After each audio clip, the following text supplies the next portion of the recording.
What's up, it's Chris with Subliminal Acquisition, and in this video I'm going to reveal the one thing that you're already doing with your mixing, mastering, production, and maybe even instrumental work that is going to be the key to success in business. It's the one thing that you're going to be able to use to translate over from music and your skills there as an engineer, as a musician, as a music producer, and take it over into the private sector, into the business world, and really capitalize on these skills that you've built, right? You're a builder and you're a seller.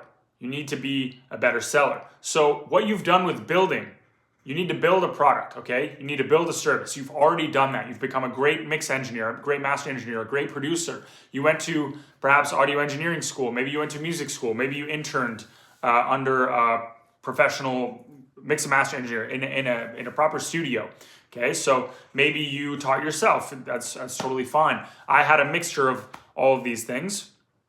And basically what I want to put past you is that the same thing that got you the success there is going to be the same thing that gets you success in sales and marketing, which is basically the selling side of your business, right? So you got to build something and you got to sell something. You got to have an asset and you got to sell it for money to change hands. You've built a massive skill set over here, but you might not be as sharp with the selling if you don't have consistent, high quality clients, like every single week or every single month, consistently, repeat business, referrals, testimonials, and so on. So basically it's momentum.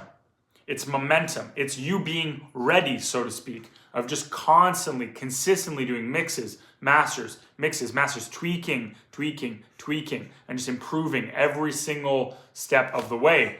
Every day that you mix, you're training your ears, you're getting better, you're training your mind, you're doing tutorials, so on and so forth. And there's just something that happens when you do something over and over and over again, just like when you go to the gym. And the gym is a really good analogy because that's where I learned this personally. I remember thinking that when I was a kid, obviously, it's not something I thought about a lot at this point. So when I was first getting into the gym, I thought, you get really, really jacked and then you just get jacked for life, right? But it goes up and down. You have to be eating properly and you have to be training, and you can get in shape and you get out of shape. You could be a star athlete at one point and you could be overweight and out of shape at another point. So think of this, I'm sure you've experienced these cycles with your mixing and mastering, right?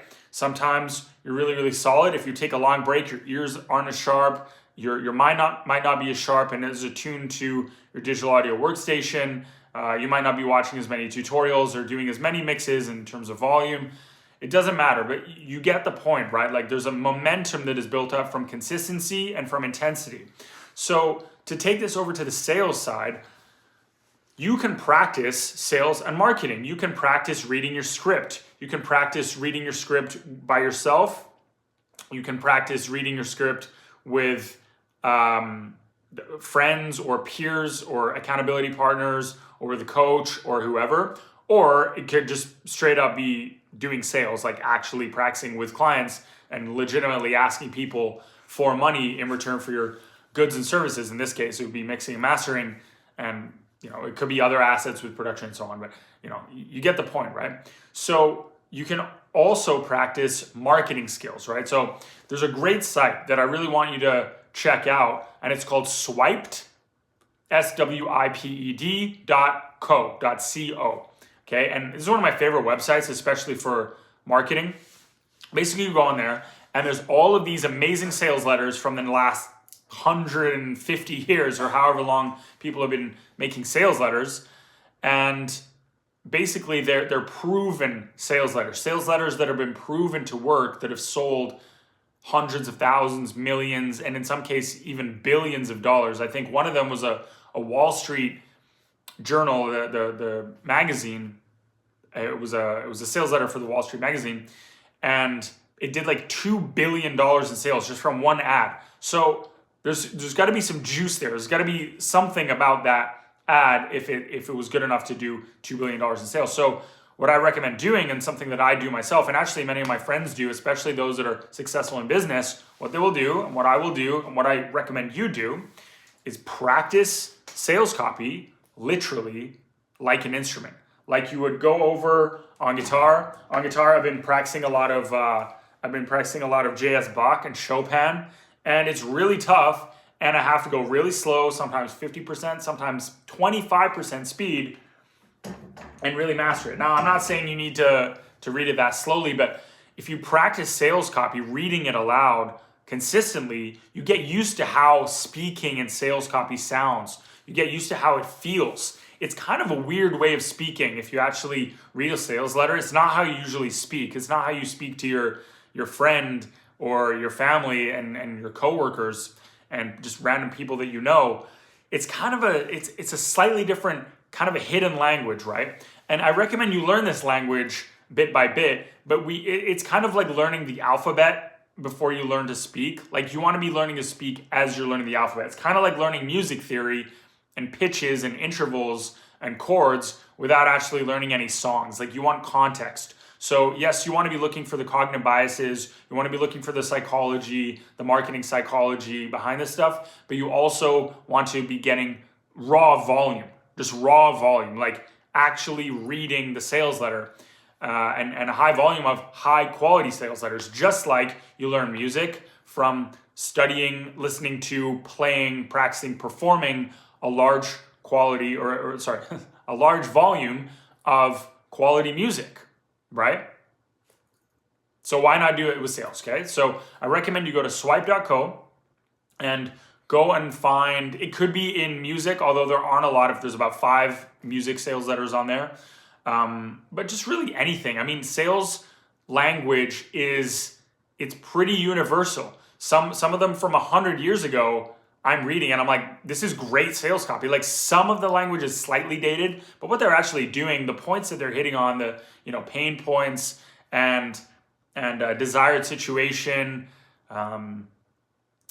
all sorts of things like social proof and all of these different sales concepts they're hitting on. They were doing that 100 years ago. They were doing it 150 years ago. They're doing it today. It's not really different whether you're selling some AI thing, whether you're selling some plugins, a computer, speakers, a guitar, a book. It doesn't really matter what you're selling. Sales copy is pretty universal and it's just tweaks. So if you're selling your mixing and mastering services, you want to understand sales copy. Yes, it can largely speak for itself, but there are plenty of people. I mean, just look at how many genius musicians are completely unknown. Yes, the music speaks for itself, but it has to be in front of the right people, presented in a certain way. And it's the same with your mixing and mastering services. Yes, you may be incredible as a technician, but we want to put the last 5, 10, maybe 15 or 20% on top of that, which is sales. You want it to be, yes, 80% are going to be your skills speaking for themselves, but the last 20%, let's learn to put a little sheen on it and really learn how to package and present our mixing and mastering services. So once again, I recommend going to swipe.co and checking out any of the great sales letters on there, reading them literally aloud until it feels right in your bones, in your body. You want to feel it and speak it so it feels right. If it feels awkward and uncomfortable, that's good. That means you have somewhere to grow. That means you're going to improve in this skill set, and it's going to be an incredibly valuable skill set. So be excited that there's room for growth there, and be excited that now you have this opportunity to get really, really damn good at sales. So go check that out. And this is just going to be one part of your toolkit that's going to help you get high quality, consistent mixing and mastering clients. So if you're interested in new ways of getting consistent, high quality mixing and mastering clients for your music production studio, click the link in the description below or in the pinned comment and see if you qualify for a free discovery call with myself or a member of my team. On this call, we will discuss different strategies for getting you to the next level of consistency and quality for your clients, and we'll see if we can do something for you. If not, I'm not going to be mad about it. I'm not going to cry. It's okay. The sun will rise tomorrow. But if you are, maybe we can do something for you, okay? Click the link in the description below if you're interested, and I'll see you in the next video. Peace.